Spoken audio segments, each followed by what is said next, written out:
Hey, Sister Web fans. So Kody Brown finally sold his and Robyn's big house so they can move into their even bigger monster mansion. And boy, did they make some bank on it. They pocketed so much money. But will he do right by Janelle Brown and pay her what he owes? And will he do right by Christine and Truly Brown?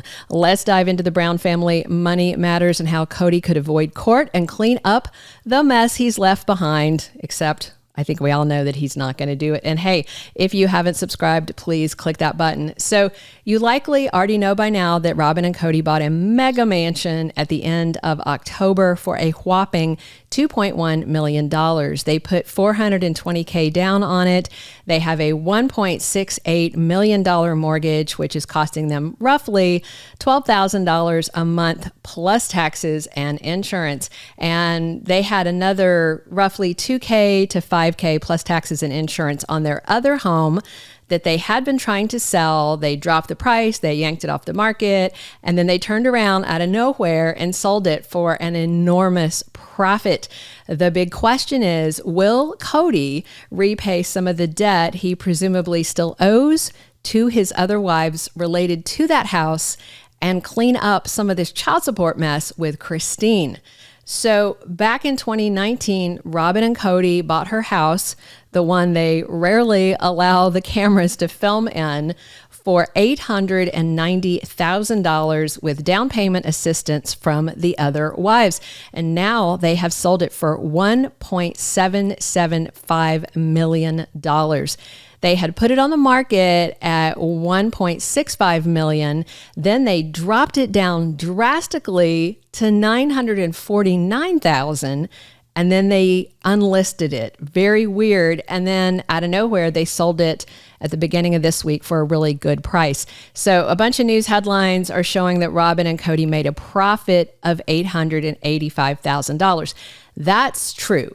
But the fact is they actually walked out with more cash in hand than that. Let me explain. So profit on a real estate transaction, you take the price that you sold it for minus the price that Kody and Robyn initially bought it for. So they sold it for $1,775,000 minus the $890,000 they paid for it. That's $885,000 of profit. Sounds great, right? However, there's more than that in play. So the cash after this transaction was done should be more.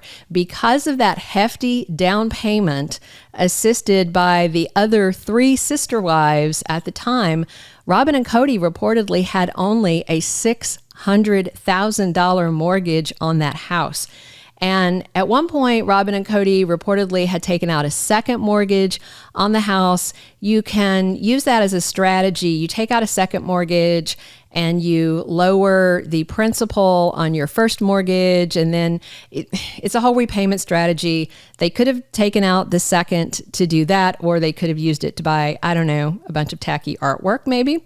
We don't really know what they did with that money. And also, they've been making 5 years of payments on the original mortgage. But to simplify the calculation of how much they probably walked out of this deal with cash in hand, I'm going to stick with that original full $600,000 mortgage, okay?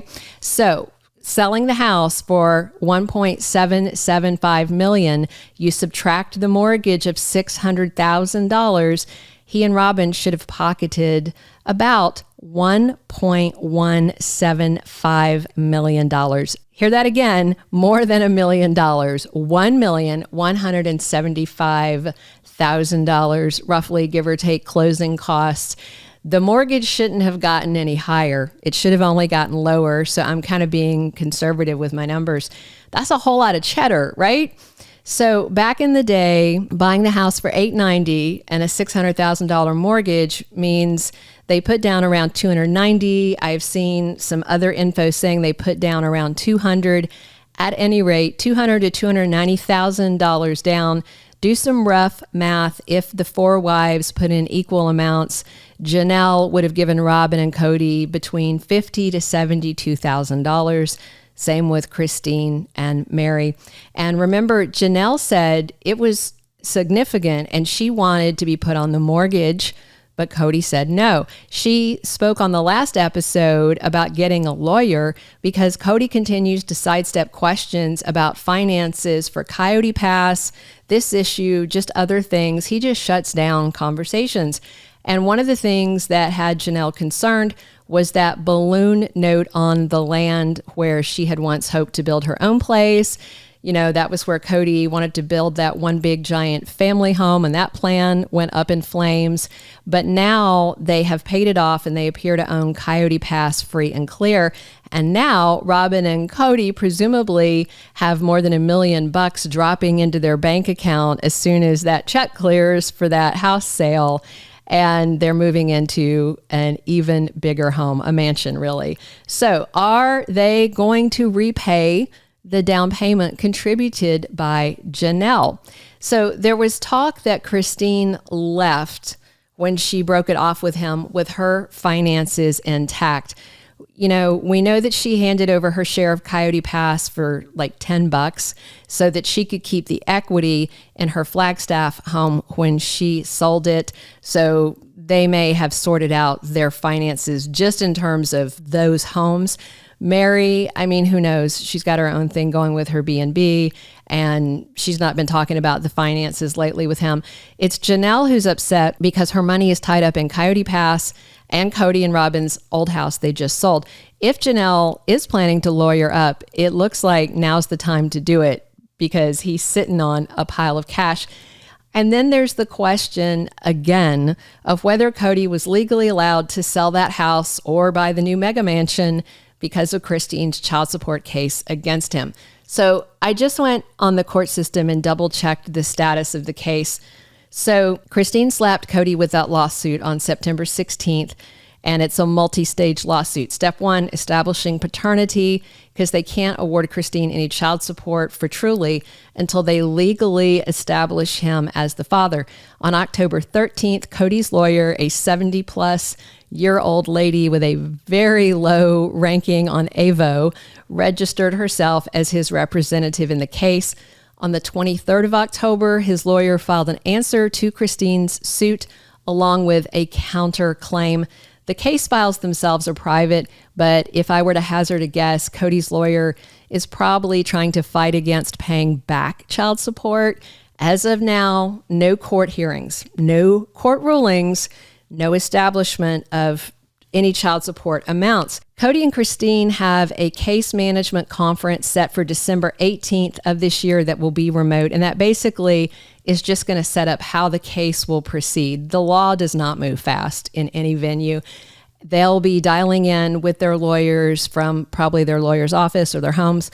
The deal is, until they establish Kody as Truly's legal father, as awful as it sounds, he doesn't owe anything. And because of that, he can buy homes, he can sell homes, and he can keep that $1 million in his pocket. For me, I'm hoping Janelle gets a chunk of that, and Christine too. Throw some Meri's way while you're at it. But just also, this could be solved out of court if Kody wanted to do the right thing by his kid. I'll tell you how in one moment, but first, I just want to address the headlines about him defying the court order by selling his house. There's not a court order. There's a standard injunction that Utah Family Court issues in every case, and it's got like 4 or 5 sections, and all the sections don't apply to every case. And the armchair lawyers are saying he violated part of the injunction that doesn't apply to their case. And again, I'm not Team Kody on this, but I understand the law. My father-in-law is a lawyer, and I took this to him and just said, just double check me on this. Christine filed a paternity and support case, not a case about the division of assets or division of debt, like with a traditional or a common law divorce. And again, Team Christine. So right now, the case is working its way through the courts. None of this would be necessary if Kody stepped up, manned up, and did the right thing. He could go to his lawyer's office tomorrow, acknowledge paternity in a notarized affidavit through his lawyer. Kody could even get a private paternity test done if the court wanted to see that. He could voluntarily set up child support payments with Christine and handle this whole thing out of court. Kody could have already done this. He could have done this within the past 3 years after she left him. He could do it ASAP if he was in a cooperative mood. I mean, should Christine really have to go to the time and expense of hauling him through the court system, right? Shouldn't Cody do the decent fatherly thing and work it out with Christine and pay what he should towards Truly Brown's expenses? I mean, I would think so, but it looks like so far he's going to wait until the court forces him to pay up. And to me, that's just sad, especially since he is going to have $1 million in the bank probably this week. Hopefully Janelle's getting a lawyer too. Please click subscribe. Thank you for being a loyal listener. Follow us wherever you get your podcast, because you don't want to miss the next episode. Soap Dirt is on all the major podcast platforms, including Apple Podcast, Spotify, iHeartRadio, and more.